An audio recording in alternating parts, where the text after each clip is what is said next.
in a world where some voices are louder than others.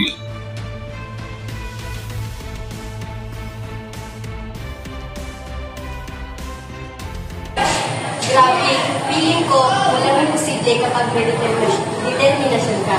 Tulad ko, kahit mahirap na kami, nagpapatuloy ako sa aking pag-aaral.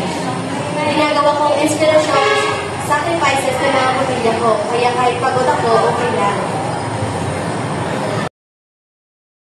Teka, baka bigo ka lang naman sa buhay. E di anong meron? Hindi mo ako matakot sa mga salitang yan. Kasi mas marami akong pangarap kasi sa takot ko.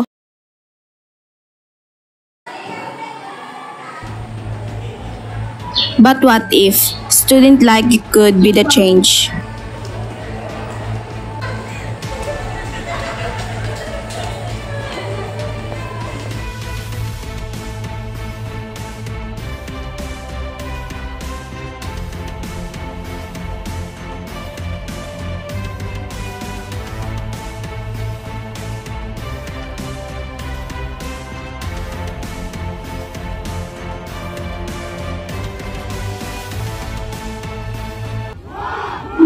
Join us as we explore the power of student action in amplifying the voices of marginalized communities.